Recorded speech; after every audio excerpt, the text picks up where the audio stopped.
Assalamu alaikum dear students. Today we are going to discuss our lecture number 3 from Raoult's law.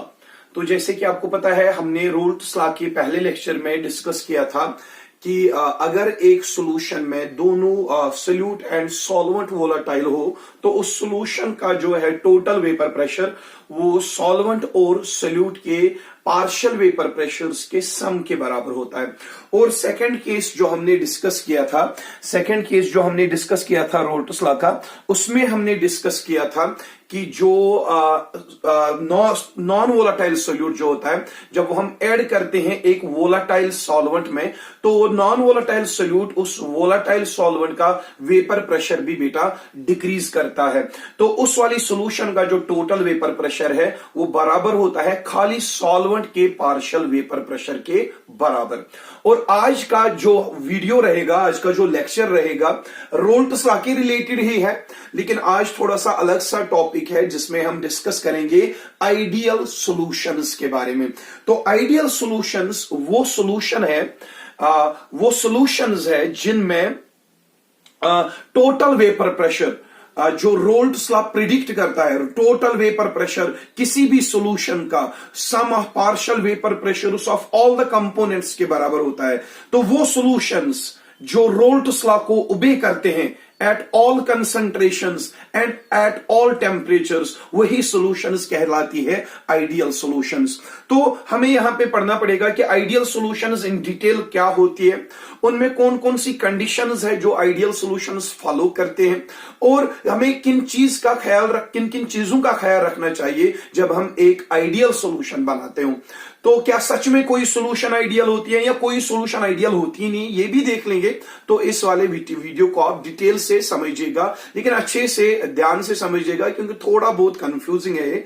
तो हम इसको आसानी से पढ़ाएंगे, आसानी से समझाएंगे आपको। लेकिन first of all I request you please जो भी आप इंपॉर्टेंट पॉइंट्स यहां पे मैं बोलूंगा उनको आप खुद से नोट डाउन कीजिएगा। और मोस्ट इंपॉर्टेंटली ये वाला लेक्चर समझने के लिए आपको रोल्ट्स लॉ की जो प्रीवियस मैंने 2 लेक्चर्स अपलोड किए हैं पहले वो देख लेना, तब जाके आपको ये वाला लेक्चर जो है समझ आ जाएगा। तो आ जाते हैं हम आइडियल सॉल्यूशंस की तरफ। आप देख लीजिए आइडियल सॉल्यूशंस वो सॉल्यूशंस है which obey Raoult's law at all conditions of concentrations and at all conditions of temperatures। तो आप यहां हम कह सकते हैं वो सारी solutions जो रोल्ट्स लॉ हर किसी सेट ऑफ कंडीशंस पे फॉलो करते हैं या ओबे करते हैं वही solutions कहलाती है क्या, आइडियल solutions। तो सबसे इंपॉर्टेंट कंडीशन में कहूंगा कि वही solution आइडियल होंगी जो कुछ कंडीशंस फॉलो करेंगे। तो उन कंडीशंस में सबसे पहली कंडीशन में यहां पे ले लेता हूं, आइडियल सॉल्यूशंस वो होती है जिनका जो टोटल वेपर प्रेशर होता है, पी टोटल जो होता है आइडियल सॉल्यूशंस का पी टोटल वो बराबर होता है partial vapour pressure of solvent PA plus partial vapour pressure of solute that is PB। यानी कि जैसे रोल्ट कहता है कि जब आपके पास कोई ऐसी सॉल्यूशन है जिसमें दोनों सोल्यूट एंड सॉल्वेंट दोनों वोलाटाइल हो, तो ऐसी सॉल्यूशन में अगर आपने टोटल वेपर प्रेशर मालूम करना है तो वो PA प्लस PB के बराबर होगा। एंड अगर सॉल्यूशन में रियली ऐसा देखा गया हो कि टोटल वेपर प्रेशर सच्ची में इनके सम के बराबर निकलता है तो उसी सॉल्यूशन को हम आइडियल सॉल्यूशन मानते हैं। यानी कि कहने का मतलब यह है कि अगर हमारे पास एक सॉल्यूशन है एज पर रोल्ट जिसमें partial vapour pressure of solvent 10 atmosphere है और partial vapour pressure of solute जो है फॉर एग्जांपल 8 एटमॉस्फेयर है, तो ऐसी सॉल्यूशन का टोटल वेपर प्रेशर कितना आएगा, 10 प्लस 8 एटमॉस्फेयर यानी कि 18 एटमॉस्फेयर निकलना चाहिए as per Raoult's law. And अगर सच्ची में उस सॉल्यूशन का टोटल वेपर प्रेशर 18 एटमॉस्फेयर के बराबर आया तो हम कहेंगे ये जो सॉल्यूशन है ये रोल्ट्स लॉ को फॉलो कर रही है। लेकिन अगर वो टोटल वेपर प्रेशर 18 एटमॉस्फेयर के बराबर नहीं आया तो हम ऐसा भी कह सकते हैं ये सॉल्यूशन रोल्ट्स लॉ से डिविएट हो रही है। या तो 18 से अगर कम आया वैल्यू या 18 से अगर ज्यादा वैल्यू आया तो हम कह सकते हैं कि ये वाली सॉल्यूशन जो है ये डिविएट हो रही है रोल्ट्स लॉ के रिजल्ट से। तो उन सॉल्यूशंस को हम आइडियल सॉल्यूशंस नहीं कहेंगे, उनको हम कोई दूसरा नाम दे देंगे। तो आइडियल सॉल्यूशंस कौन सी सॉल्यूशंस होती है जिनका total vapour pressure Raoult's law के predicted vapour total vapour pressure के बराबर होगा। तो सबसे पहली बात आप यहां पे याद रखोगे, for any solution to be ideal P total must be equal to PA plus PB at all conditions of concentrations and temperatures। तो और एक बात यहां पे समझ सकते हैं, आइडियल सॉल्यूशन में P total PA plus PB के बराबर होगा। और इसी के साथ और एक चीज याद रखोगे, इनका जो PA होगा, PA जो होगा आइडियल सॉल्यूशंस का PA जो होगा partial vapour pressure of solvent जो होगा वो बराबर होगा PA नॉट काई A के बराबर। ना इससे ज्यादा होना चाहिए ना इससे कम होना चाहिए, तभी हम कह सकते हैं एक सॉल्यूशन को कि वो एक आइडियल सॉल्यूशन है। लाइकवाइज जो PB है partial vapour pressure of solute in case of ideal solutions वो बराबर होना चाहिए, एग्जैक्टली बराबर होना चाहिए to the product of PB nought and chi B। जो आपने ऑलरेडी रोल्ट्स लॉ में पढ़ा है कि वही सॉल्यूशन आइडियल होती है जिसमें PA इस वैल्यू के बराबर होता है और PB इस वैल्यू के बराबर होता है। अगर सच्ची में सॉल्यूशन में partial vapour pressure of solvent और partial vapour pressure of solute इनके बराबर निकला, ना इनसे ज्यादा ना इनसे कम, तो हम कहेंगे सॉल्यूशन कौन सी है, आइडियल सॉल्यूशन है। तो बेटा सबसे पहली कंडीशन क्या आ गई, वो सॉल्यूशन आइडियल कहलाएगी जिसमें total vapour pressure sum of partial vapour pressure of all the components के बराबर हो, ना उससे ज्यादा हो ना उससे कम हो, और partial vapour pressure of solvent और partial vapour pressure of solute बराबर हो to the product of their partial vapour pressures in pure form multiplied by their mole fraction. यानी कि ये पार्शियल वेपर प्रेशर सॉल्वेंट और ये partial vapour pressure of solute ये इसके बराबर होना चाहिए, ना तो इससे ज्यादा होना चाहिए ना तो कम होना चाहिए। तो ये आ गई आपकी पहली condition for the solution to be ideal. तो दूसरी कंडीशन हम यहां पे डिस्कस कर लेते हैं, एक सॉल्यूशन कब आइडियल सॉल्यूशन कहलाएगी, उसके लिए कौन सी हमारी दूसरी कंडीशन है, तो वो बेटा समझ लेते हैं। सेकंड कंडीशन वो सॉल्यूशन आइडियल सॉल्यूशन होती है जो जिसमें P total PA plus PB के बराबर होगा। लेकिन सर ये P टोटल का PA प्लस PB के बराबर होगा, इसके लिए एक और कंडीशन है, यानी कि ideal for the solution to be ideal उसके लिए एक और कंडीशन वो सॉल्यूशन फॉलो करनी चाहिए, तब जाके हम उसको परफेक्टली आइडियल कह सकते हैं। तो दूसरी कंडीशन क्या है सर, उसमें जो डेल्टा V है, delta V mixing change in volume after mixing of solute and solvent, change in volume after mixing solute and solvent, that should be equal to 0। अगर आपने देखना है, अगर आपने चेक करना है एक सॉल्यूशन आइडियल है कि नहीं है, तो उसमें आपको देखना चाहिए जब आप सोल्यूट और सॉल्वेंट को मिक्स करोगे, सोल्यूट और सॉल्वेंट को मिक्स करने के बाद जो चेंज इन वॉल्यूम होना चाहिए वो वॉल्यूम चेंज क्या आना चाहिए, 0। सर ये बात मैं आपको समझाता हूं, आप देख लीजिएगा, आपके पास एक सॉल्वेंट है, तो सॉल्वेंट का जो अपना वॉल्यूम है, से फॉर द एग्जांपल इसका अपना वॉल्यूम है 2 लीटर्स। से फॉर द एग्जांपल हमने यहां पे एक सॉल्वेंट लिया है जो कि एक वोलेटाइल सॉल्वेंट है, तो उसका वॉल्यूम क्या है, 2 लीटर्स बेटा। तो इसके साथ हम सॉल्यूट को भी रख लेते हैं यहां पे, सॉल्यूट का जो यहां पे वॉल्यूम है वो मान के चलिए that is 1 litre. I am giving an example to explain this, what do you mean by delta V mixing should be 0 for the solution to be ideal। ये चीज समझाने के लिए मैं यहां पे ले रहा हूं सॉल्वेंट कितने लीटर्स है, 2 लीटर्स है, तो सोल्यूट कितने, 1 लीटर है। तो इनका जो अभी मैंने इनको मिक्स नहीं किया बेटा, अभी मैंने इनको मिक्स नहीं किया, इसका वॉल्यूम अलग से 2 लीटर है और इसका वॉल्यूम अलग से 1 लीटर है, मैंने इनको मिक्स किया ही नहीं। तो मिक्स करने से पहले जो इनका अलग अलग वॉल्यूम है, इसका कितना है 2 लीटर, इसका कितना है 1 लीटर, तो इन दोनों को मैं पहले सम कर लेता हूं। तो सम जब करेंगे 2 litre plus 1 litre that will B 3 litre, यानी कि 3 litres it is the initial volume, it is the initial volume, इसको मैं वॉल्यूम इनिशियल नाम रखूंगा यहां पे। 3 litres is the initial volume of solute and solvent that is before mixing, यानी कि मिक्सिंग से पहले जो सॉल्वेंट और सोल्यूट का जो इनिशियल वॉल्यूम है मिक्सिंग से पहले दैट इज 3 लीटर्स।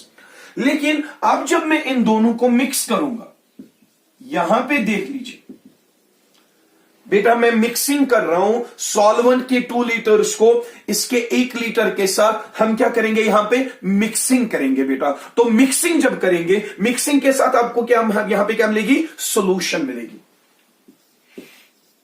तो यहां पे आपकी सॉल्यूशन मिल रही है, ये आपकी सॉल्यूशन बन रही है। अब जब हम सॉल्यूशन का वॉल्यूम देखेंगे तो that will be equal to V1 plus V2 या VA प्लस VB, ठीक है। तो जैसे हम कहते हैं, तो सॉल्यूशन का जो टोटल वॉल्यूम होगा वो sum volume of solvent and volume of solute के बराबर होगा। तो ये कितना था 2 लीटर्स, ये कितना है 1 लीटर, तो इसका वॉल्यूम कितना आएगा बेटा 3 लीटर्स। तो ये जो 3 लीटर्स है ये वॉल्यूम किसका है, सॉल्यूशन का, या सोल्यूट एंड सॉल्वेंट का वॉल्यूम है आफ्टर मिक्सिंग। तो मिक्सिंग के बाद जो वॉल्यूम है वो कितना है 3 लीटर्स। तो इसको मैं वॉल्यूम फाइनल के नाम से यहां पे नाम दे देता हूं, it is a volume final या फाइनल वॉल्यूम। तो आप देख लीजिए बिफोर मिक्सिंग क्या वॉल्यूम था 3 लीटर्स, आफ्टर मिक्सिंग कितना वॉल्यूम है 3 लीटर्स। तो अगर मैं डिफरेंस करूंगा final minus initial, that will be delta V. Delta V mixing क्या आएगा 3 litres minus 3 litres, that will be equal to what 0। अगर सॉल्यूशन में सच्ची मैं delta V mixing change in volume after mixing 0 निकला, ऐसी ही सॉल्यूशन को हम आइडियल सॉल्यूशन मान सकते हैं, या इसी सॉल्यूशन को आइडियल सॉल्यूशन हम कह सकते हैं। तो हमें एक चीज याद रखना है कि जब हम सोल्यूट एंड सॉल्वेंट को मिक्स करेंगे, मिक्स करने के बाद जो इनिशियल वॉल्यूम और फाइनल वॉल्यूम हो वो सेम होना चाहिए, तभी जाके सॉल्यूशन आइडियल होगी। लेकिन अगर इन दोनों के मिक्स करने के बाद यहां पे कंट्रैक्शन होगी, वॉल्यूम डिक्रीज हो गया, तो चेंज इन वॉल्यूम जो है वो 0 नहीं आएगा, और उस वाली सॉल्यूशन को हम आइडियल नहीं कह सकते। और अगर यहां पे इन दोनों को मिक्स करने के बाद सॉल्यूशन का वॉल्यूम बढ़ेगा, यानी कि एक्सपेंशन इन वॉल्यूम हो रहा है, यानी कि वो वी फाइनल वी इनिशियल के बराबर फिर से नहीं निकलेगा, और उस वाली सॉल्यूशन को हम आइडियल नहीं कह सकते। तो आइडियल सॉल्यूशन वही होगी जिसमें सोल्यूट और सॉल्वेंट के मिक्स करने के बाद जो चेंज इन वॉल्यूम है वो 0 आना चाहिए, यानी कि सोल्यूट और सॉल्वेंट मिक्स करने के बाद सॉल्यूशन में ना तो एक्सपेंशन इन वॉल्यूम होनी चाहिए, ना तो कंट्रैक्शन इन वॉल्यूम होनी चाहिए, तब जाके हम सॉल्यूशन को बेटा आइडियल कह सकते हैं। तो I am clearing you the concept, हम कौन से सॉल्यूशन को आइडियल कह सकते हैं और कौन से सॉल्यूशन को हम आइडियल नहीं कह सकते। तो यहां पे एक चीज है, for the solution to be ideal, volume change after mixing that should be 0. That is the initial volume before mixing, and after mixing or the final volume, those both volumes should be same. Then and only then we can call that solution is perfectly ideal. तो आगे दो conditions, एक condition क्या थी, P total बराबर निकलना चाहिए PA plus PB के सम के बराबर। अगर उससे ज्यादा निकला P टोटल तो सॉल्यूशन आइडियल नहीं रहेगी। तो सेकंड कंडीशन जो मैंने बताया, delta V mixing should be equal to 0, यानी कि सोल्यूट सॉल्वेंट मिक्स करने के बाद इनिशियल और फाइनल वॉल्यूम सेम रहना चाहिए, तब जाके हम सॉल्यूशन को आइडियल कह सकते हैं, आइडियल मान सकते हैं। तो वो फिर सेकेंडरी क्वेश्चन है, क्या रियली में सॉल्यूशन में मिक्स करने के बाद कंट्रैक्शन नहीं होती है या एक्सपेंशन नहीं होती है, वो चीजें हम लेटर ऑन समझेंगे। अभी मैं कंडीशन समझा रहा हूं कि कौन सॉल्यूशन आइडियल कब कब हो सकती है। तो बेटा हम थर्ड कंडीशन ले लेते हैं। तो थर्ड कंडीशन लेने से पहले रजिस्टर आप पहचान रहे होंगे शायद। तो थर्ड कंडीशन में ले लेता हूं सॉल्यूशन की इंपॉर्टेंट कंडीशन, कब सॉल्यूशन आइडियल हो सकती है, तो वो समझाने के लिए मैं थर्ड कंडीशन ले लेता हूं। Third condition is for the solution to be ideal, delta H mixing that should also be equal to 0. For the solution to be ideal, enthalpy change, H here represents enthalpy, delta H represents change in enthalpy. Change in enthalpy after mixing should be 0. यानी कि आपको बताया, आप ऐसे समझाती हैं, easy है ये वाला कंसेप्ट भी। यानी कि जैसे आपके पास सॉल्वेंट है, उसकी अपनी कोई एनर्जी होगी, यानी कि एंथैल्पी जिसको हम कहते हैं, तो सॉल्वेंट की अपनी एंथैल्पी होगी बिफोर मिक्सिंग, सोल्यूट की अपनी एंथैल्पी होगी बिफोर मिक्सिंग। तो उन दोनों एंथैल्पीज का हम सम करते हैं, that will be the initial enthalpy. Say for example that is 100 kilo joule.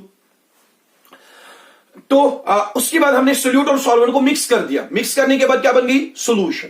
अगर सॉल्यूशन की भी एंथैल्पी इनिशियल एंथैल्पी यानी कि 100 किलो जूल के बराबर निकली तो हम ऐसे सॉल्यूशन को आइडियल कह सकते हैं, क्योंकि इसी में डेल्टा एच मिक्सिंग जो है वो 0 आ जाए। फिर से समझिएगा एक बार, मैंने फिर से सॉल्वेंट ले लिया, फिर से सॉल्वेंट ले लिया और यहां पे मैंने सोल्यूट ले लिया। मैंने अभी मिक्स नहीं किया, फिर से मिक्स बिल्कुल भी नहीं करेंगे। तो सॉल्वेंट की जो enthalpy let that be HS, ठीक है, या HA लिख लेते हैं। HA that is enthalpy of solvent, energy content of solvent, यानी सॉल्वेंट की अपनी एनर्जी HA है और सोल्यूट की अपनी एनर्जी एंथैल्पी HB है। और ये इनकी एंथैल्पी HA एंड HB वो एंथैल्पी है जो बिफोर मिक्सिंग है। अभी हमने इनको मिक्स नहीं किया, तो समझ लीजिए इसकी एंथैल्पी अपनी है 50 किलो जूल पर मोल और इसकी है for example 30 kilo joule per mole. तो 50 plus 30 that total will be 80 kilo joule per mole, और इन दोनों को सम करके इनकी जो टोटल एंथैल्पी होगी दैट वो कहलाएगी initial enthalpy. Initial enthalpy here initial enthalpy का कुछ ना कुछ वैल्यू तो होगा, क्योंकि इसका अपना कुछ एनर्जी कंटेंट होगा, इसका अपना कुछ एनर्जी कंटेंट होगा। तो अभी मैंने इनको मिक्स नहीं किया, मैंने मिक्स करने के बगैर ही इनका एंथैल्पी का सम कर दिया, तो वो निकलेगा इसका H इनिशियल। अब जब हम इन दोनों को मिक्स करेंगे बेटा, सोल्यूट एंड सॉल्वेंट को हम मिक्स करेंगे, तो मिक्स करने के बाद आपको क्या मिलेगी? यहां पे सॉल्यूशन। तो सॉल्यूशन जब बनेगी, सॉल्यूशन में भी कुछ ना कुछ एनर्जी कंटेंट होगा, कुछ ना कुछ एंथैल्पी होगी। तो फाइनल स्टेट तो यही है हमारा। इस सॉल्यूशन का जितना भी एनर्जी कंटेंट होगा, जितना भी एंथैल्पी कंटेंट होगा, उसी को हम H फाइनल के नाम से लिखेंगे यहां पे। Here H final represents the enthalpy of solution. Here H final represents the enthalpy of solute and solvent after mixing. Here H initial, it represents the energy content or enthalpy of solute and solvent before mixing. If both these energy contents after mixing and before mixing, if they are same, if energy of solution and energy of solute solvent before mixing, if they are same, we can call solution as ideal. लेकिन बेटा ये same कब होगा? अब देख लीजिए, solute and solvent को अगर हम मिक्स करेंगे, मिक्स करते टाइम अगर अट्रैक्शन ज्यादा हो गई, तो अट्रैक्शन अगर ज्यादा होगी एनर्जी रिलीज होगी, तो एनर्जी जितनी ज्यादा रिलीज होगी सोल्यूशन का एनर्जी कंटेंट एंथैल्पी कम हो जाएगा। जब इसका फाइनल एंथैल्पी कम हो जाएगा as compare to initial enthalpy, तो डेल्टा एच मिक्सिंग 0 नहीं आएगा। At that time we can not call solution as ideal. अगर इन दोनों को मिक्स करते टाइम ये मिक्स हो ही नहीं रहे, फॉर एग्जाम्पल ये इमिसिबल है, तो इमिसिबल सोल्यूट एंड सॉल्वेंट को जब हम मिक्स करना चाहे तो मिक्स हो ही नहीं रहे, तो मिक्स करने के लिए हमें एनर्जी देनी पड़ेगी। जब एनर्जी देनी पड़ेगी तब जाके सॉल्यूशन बनेगी। सॉल्यूशन बन रही है एंडोथर्मिकली, सॉल्यूशन की एंथैल्पी जो है वो इंक्रीज हो जाएगी। H final वनस again H initial के बराबर निकलेगा ही नहीं, तो वनस अगेन जो ये सॉल्यूशन होगी वो क्या आइडियल नहीं बनेगी। तो हम आइडियल सॉल्यूशन उस सॉल्यूशन को मान के चलते हैं जिसको बनाते बनाते आइडियल सॉल्यूशन, समझिएगा इंपॉर्टेंट पॉइंट है। आइडियल सॉल्यूशन वो सॉल्यूशन होगी जिसको हम बनाएंगे सोल्यूट और सॉल्वेंट को मिक्स करते करते, ना तो एनर्जी रिलीज होनी चाहिए ना तो एनर्जी अब्सॉर्ब होनी चाहिए during the formation of solution. उसी सॉल्यूशन को हम आइडियल मानते हैं। यानी कि आइडियल सॉल्यूशन वो है जिसमें हम सोल्यूट एंड सॉल्वेंट को मिक्स तो कर रहे हैं, लेकिन मिक्स करते करते ना हम एनर्जी दे रहे हैं ना वहां से एनर्जी निकल रही है। तो ये जो डायरेक्ट यानी कि सोल्यूट आ गया, सॉल्वेंट आ गया, मिक्स हो गए, सॉल्यूशन बन गई, ना एनर्जी रिलीज हो गई ना एनर्जी अब्सॉर्ब हो गई, तो ऐसे सॉल्यूशन में तब जाके H फाइनल H इनिशियल के बराबर होगा, तभी जाके डेल्टा H मिक्सिंग 0 के बराबर होगा। और ऐसे ही सॉल्यूशंस को जिनको जिसमें सोल्यूट और सॉल्वेंट को मिक्स करते करते ना एनर्जी हमें देनी पड़े ना वहां से एनर्जी निकले, यानी कि the formation of solution it neither should be exothermic nor it should be endothermic, then and only then we can call the solution is perfectly ideal. तो कितनी कंडीशंस आ गई? 3 कंडीशंस आ गई बेटा। यानी कि पहली condition, the total vapour pressure of the ideal solution that should be equal to the predicted vapour pressure of the solution as, और हम कह सकते हैं total vapour pressure of the ideal solution that is exactly should be equal to the total vapour pressure as predicted by rules. तो दूसरी condition क्या है solution के आइडियल होने का? वो ये है delta V mixing should B 0, यानी कि सोल्यूट और सॉल्वेंट को मिक्स करने के टाइम पे ना तो कंट्रैक्शन इन वॉल्यूम होनी चाहिए ना तो एक्सपेंशन इन वॉल्यूम होना चाहिए।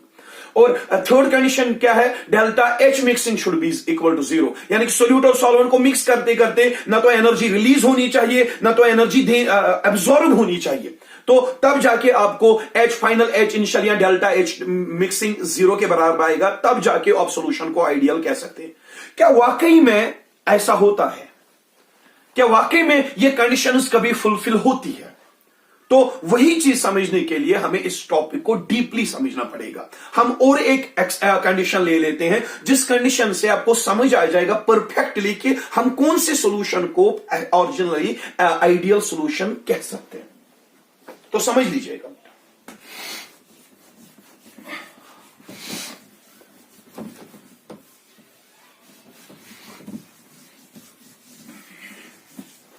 सबसे इंपॉर्टेंट कंडीशन बता रहा हूं, नोट डाउन कीजिएगा। सबसे important condition for the solution to be ideal, 3 conditions मैंने पढ़ाई है, लेकिन वो 3 कंडीशंस का दारोमदार इस 4th कंडीशन पे, यानी कि 4th condition is the important condition for understanding whether a solution is ideal और not. That is the important condition. अब समझ लीजिए, मेरे पास सॉल्वेंट है,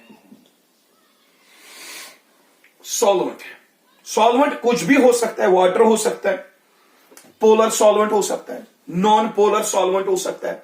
तो ये सॉल्वेंट होगा बेटा, ये जो ये सॉल्वेंट होगा, सॉल्वेंट के मॉलिक्यूल्स के बीच में कुछ तो अट्रैक्शन होगा, या तो डाइपोल डाइपोल इंटरेक्शन होगा, या तो हाइड्रोजन बॉन्डिंग होगी, या तो कुछ और फोर्स ऑफ अट्रैक्शन यानी कि van der Waals force of attraction होगा, कुछ तो अट्रैक्शन होगा सॉल्वेंट मॉलिक्यूल्स के बीच में। तो सॉल्वेंट को हम रिप्रेजेंट किससे करते हैं? ए से रिप्रेजेंट करते हैं, और दूसरा सॉल्वेंट मॉलिक्यूल भी ए से ही रिप्रेजेंट होगा। और इन सॉल्वेंट मॉलिक्यूल्स के बीच में जो फोर्स ऑफ अट्रैक्शन होगा, उस फोर्स ऑफ अट्रैक्शन का नाम हम देते हैं A interaction. What is A interaction here बेटा? It is the interaction between the solvent molecules, interaction between the solvent molecules. तो अभी हमने इसको सोल्यूट के साथ मिक्स किया ही नहीं। ये जो यहां पे ए इंटरैक्शन आ रहा है, वो अट्रैक्शन है, वो जो सॉल्वेंट और सॉल्वेंट के बीच वाली अट्रैक्शन है। तो यहां पे जब मैं सोल्यूट लूंगा, सोल्यूट भी या तो पोलर होगा या तो नॉन पोलर होगा, या सोल्यूट चाहे पोलर हो नॉन पोलर हो, अट्रैक्शन तो सोल्यूट पार्टिकल्स के बीच में भी होगी, और उस अट्रैक्शन को हम नाम देते हैं बीबी अट्रैक्शन। तो यहां पे मैंने बीबी अट्रैक्शन नाम रख दिया, तो बीबी अट्रैक्शन आ रही है। सॉल्वेंट मॉलिक्यूल्स में इंडिविजुअली जो है ए अट्रैक्शन है, वो स्ट्रॉन्ग भी हो सकती है, वीक भी हो सकती है। सोल्यूट पार्टिकल्स के बीच में बीबी अट्रैक्शन है, वो स्ट्रॉन्ग भी हो सकती है, वीक भी हो सकती है। लेकिन अब अगर मैं इन दोनों को मिक्स करूं, तो मिक्स करने के बाद मुझे क्या मिलेगी? सॉल्यूशन मिलेगी। तो समझ लीजिए मैंने मिक्स कर दिया मैंने, और यहां पे क्या बन रही है आपकी? सॉल्यूशन बन रही है बेटा। यहां पे सॉल्यूशन में कौन सी अट्रैक्शन होगी? सॉल्वेंट में अलग से ए अट्रैक्शन थी, सोल्यूट में अलग से बीबी अट्रैक्शन थी, लेकिन जब आप दोनों को मिक्स करोगे तो सॉल्यूशन में कौन सी अट्रैक्शन होगी? सॉल्वेंट सोल्यूट अट्रैक्शन होगी। सॉल्वेंट सोल्यूट अट्रैक्शन मतलब यहां पे होगी ए और बी की अट्रैक्शन, ए बी अट्रैक्शन हो रही है यहां पे। That means when solvent is it hasn't been mixed with solute, there is a unique type of attraction, A interaction, that is solvent present separately. There is a different type of attraction, that is BB attraction, that is called a solute interaction. But when we mix them up to form the solution, in case of solution we are having new type of attraction, that is AB attraction, that will be called as solvent solute attraction. समझिएगा, हम उस solution को कहते हैं ideal solution. उस solution में change in volume 0 होगा, उस सॉल्यूशन में एंथैल्पी चेंज 0 होगा, जिस सॉल्यूशन में A B attraction for the solution to be ideal, most important condition बता रहा हूं बेटा, for the solution to be ideal जो ए बी अट्रैक्शन है वो बराबर होना चाहिए। The magnitude of A B attraction that should be equal to A attraction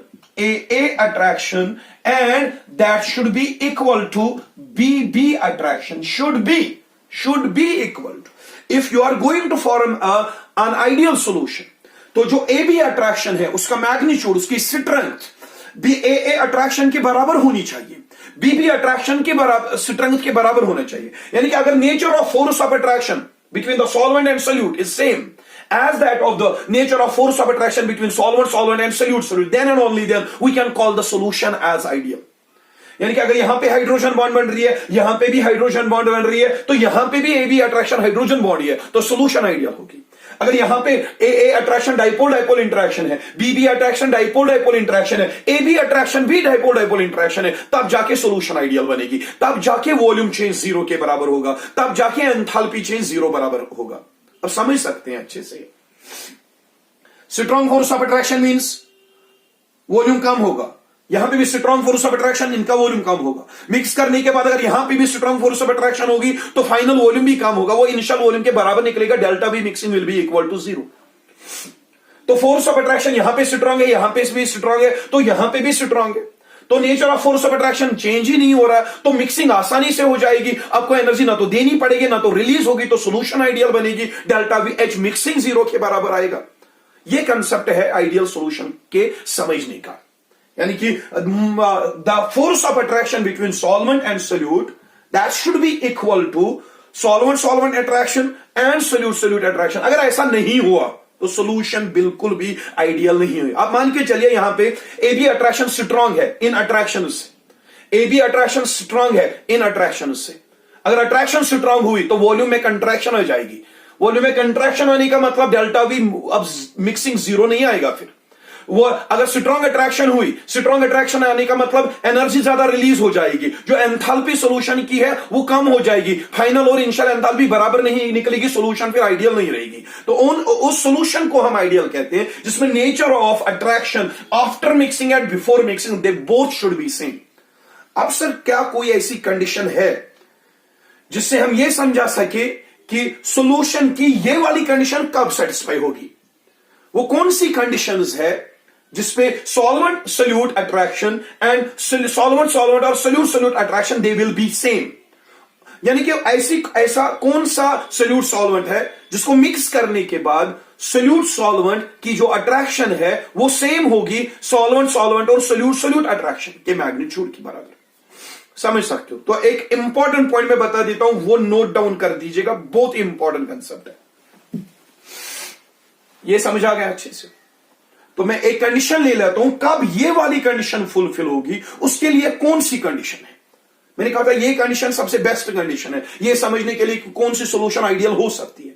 लेकिन अब ये कंडीशन समझने के लिए सर ये कंडीशन फुलफिल कब होगी, इसके लिए कौन सी कंडीशन है, वो मैं अलग से समझाता हूं।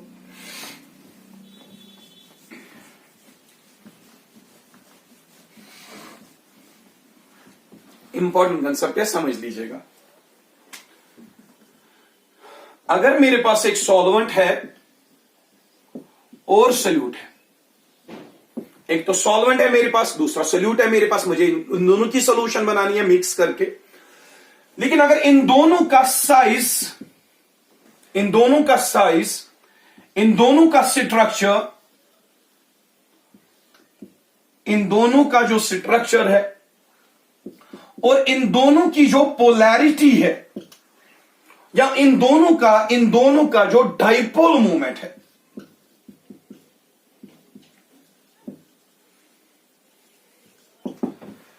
इफ द साइज, पहली बात size, if the size, structure, polarity और dipole movement of both the solute and solvent are same or almost same, then and only then AB attraction can be equal to AA attraction or BB attraction। ये चीज याद रखना। अगर देख लीजिए solvent और solute का साइज सेम है, स्ट्रक्चर भी सेम है, पोलैरिटी भी सेम है, डाइपोल मूवमेंट भी सेम है, तब जाके आपकी कंडीशन फुलफिल होगी। कौन सी कंडीशन? सॉल्वेंट सोल्यूट की जो अट्रैक्शन होगी वो सॉल्वेंट और सोल्यूट के अट्रैक्शन के बराबर होगी, तब जाके आपकी सारी conditions delta V mixing, delta H mixing zero के बराबर होगी, तब जाके पी टोटल सॉल्यूशन का पी ए और पी बी के सम के बराबर निकलेगा। लेकिन सर ऐसे कौन से सोल्यूट्स हैं? हाँ, आप ले सकते हैं, फॉर एग्जाम्पल बेंजीन ले लो, टॉल्विन के साथ मिक्स कर दो, वो भी नॉन पोलर, वो भी नॉन पोलर, दोनों का मॉलिक्यूलर मास लगभग सेम है, साइज लगभग सेम है, दोनों नॉन पोलर है, डाइपोल मूवमेंट दोनों का जीरो आएगा। तो उन दोनों को मिक्स करोगे तो फोर्स ऑफ अट्रैक्शन में भी कोई चेंज नहीं होगी, वॉल्यूम में भी कोई चेंज नहीं होगी, और एनर्जी ऑफ सॉल्यूशन में भी कोई चेंज नहीं होगी। समझाता हूं, अच्छे से समझाता हूं, आप देख लीजिए। देख लीजिए अच्छे से, यानी कि मैंने एक इंपॉर्टेंट पॉइंट बताया है, for the solution to be ideal, if you want to make an ideal solution, for that delta V mixing should be 0, delta H mixing should be 0, but for satisfying these conditions, the nature of force of attraction between solvent and solute, that should not change, that should be equal to the magnitude of force of attraction between solute and solvent. लेकिन हम magnitude of force of attraction कब same होगा, उसके लिए मैंने बताया solute और solvent का साइज सेम होना चाहिए, स्ट्रक्चर सेम होना चाहिए, पोलैरिटी सेम होनी चाहिए। मैं एक एग्जांपल दे देता हूं आपको। समान के चलिए आपने एन हेक्सेन लिया है, एन हेक्सेन नॉर्मल हेक्सेन है, और एन हेप्टेन लिया है, N hexane and N hexane and N heptane, दोनों नॉन पोलर है, नॉन पोलर, ये भी नॉन पोलर है, ये भी नॉन पोलर। कोई भी सॉल्वेंट सोल्यूट हो सकता है, चलो मैं मान के चलता हूं यही सॉल्वेंट है, ये आपका ए है और ये आपका बी है, ये सॉल्वेंट है और ये सोल्यूट है, ये भी नॉन पोलर है, ये भी नॉन पोलर है। बेटा समझिएगा अच्छे से, अगर non polar a non polar, ये ए बी नॉन पोलर, दोनों हेक्सेन ही है, ए तो हेक्सेन को रिप्रेजेंट करता है, एक ए बी हेक्सेन है, दूसरा ए बी हेक्सेन है, और दोनों नॉन पोलर है। तो नॉन पोलर के बीच में कौन सी अट्रैक्शन होगी बेटा, van der Waals force of attraction. Van der Waals force of attraction कौन सी अट्रैक्शन होगी, वीक अट्रैक्शन होगी यहां पे। और एन हेप्टेन के मॉलिक्यूल्स भी क्या है, नॉन पोलर है, तो नॉन पोलर और नॉन पोलर के बीच में कौन सी अट्रैक्शन होगी बेटा, वीक अट्रैक्शन होगी, वान der Waals force of attraction होगा। अब देख सकते हैं यहां पे ए अट्रैक्शन वीक है, बी अट्रैक्शन भी वीक है, ये भी नॉन पोलर है, ये भी नॉन पोलर है, ठीक है। इनका साइज ऑलमोस्ट सेम है, ऑलमोस्ट एक कार्बन का डिफरेंस है, और इनका मॉलिक्यूलर मास ऑलमोस्ट सेम है, इनका जो स्ट्रक्चर है सेम है, एन है, नॉर्मल स्ट्रेट चेन। तो यहां पे ए अट्रैक्शन और बी अट्रैक्शन भी सेम है, लेकिन अभी मैंने इनको मिक्स नहीं किया। अब जब मैं इन दोनों को मिक्स कर रहा हूं, मिक्सिंग कर रहा हूं मैं बेटा, मिक्सिंग किसकी कर रहा हूं, ए की बी के साथ। अब बेटा एक चीज समझाइए मुझे, ए क्या है, नॉन पोलर, बी क्या है, नॉन पोलर। जब दोनों नॉन पोलर है, सॉल्वेंट भी नॉन पोलर, सोल्यूट भी नॉन पोलर, तो दोनों के बीच में जब मिक्सिंग करेंगे, मिक्सिंग नॉन पोलर और नॉन पोलर के बीच में हो रही है, तो फोर्स ऑफ अट्रैक्शन फिर से क्या होगा, वीक ही होगा, वो भी होगा वान der Waals force of attraction. अब देख सकते हैं यहां पे ए अट्रैक्शन और बी अट्रैक्शन के बराबर है। जब अट्रैक्शन ए बी अट्रैक्शन ए और बी के अट्रैक्शन के बराबर है, यानी कि मिक्सिंग में कोई प्रॉब्लम ही नहीं हो रही है। जब हम इन दोनों को मिक्स कर रहे हैं ना तो एनर्जी रिलीज होगी, क्योंकि फोर्स ऑफ अट्रैक्शन सेम है। जब मिक्सिंग कर रहे ना तो एनर्जी रिलीज होगी, ना हमें एनर्जी देनी पड़ेगी मिक्सिंग के लिए, क्योंकि फोर्स ऑफ अट्रैक्शन सेम है।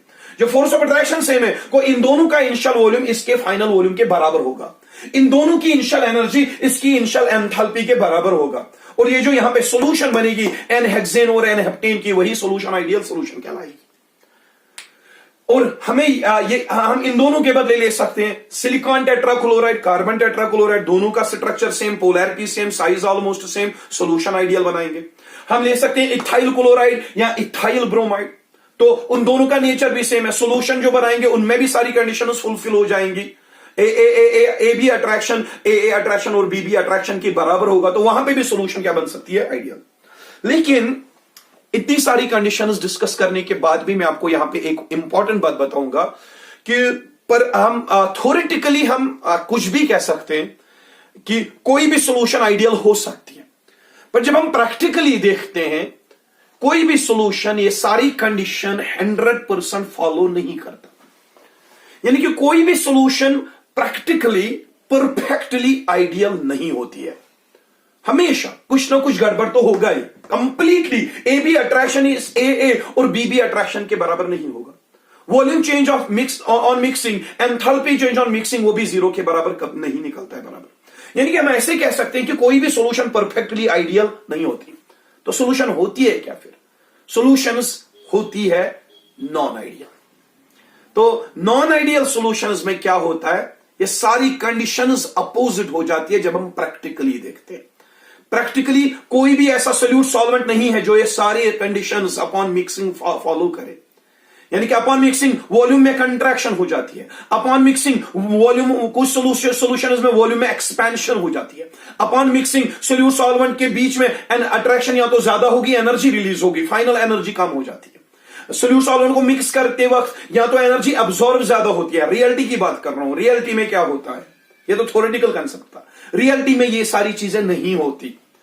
सोल्यूशन आइडियल बन सकती है जब वो ये कंडीशंस फॉलो करे, लेकिन रियलिटी में जो सॉल्यूशंस होती है वो परफेक्टली ये सारी कंडीशंस फॉलो नहीं करती। इसलिए हम आइडियल सॉल्यूशंस के बदले अपने नेक्स्ट लेक्चर में पढ़ेंगे नॉन आइडियल सॉल्यूशंस, वही रियल सॉल्यूशंस होती है, और उनके बारे में हम नेक्स्ट लेक्चर में इंशाल्लाह पढ़ेंगे। और इस वाले लेक्चर को आप अच्छे से नोट डाउन कीजिएगा, और वेरी सून इंशाल्लाह I will be coming with next lecture that will B regarding non ideal solution, जो कि ये कंडीशंस फॉलो नहीं करते, जो कि डिवेट हो जाते हैं फ्रॉम रोल्ट्स लॉ, और वो डिवेट क्यों होते हैं उसका काज भी हम अच्छे से डिस्कस करेंगे। खुदा हाफिज।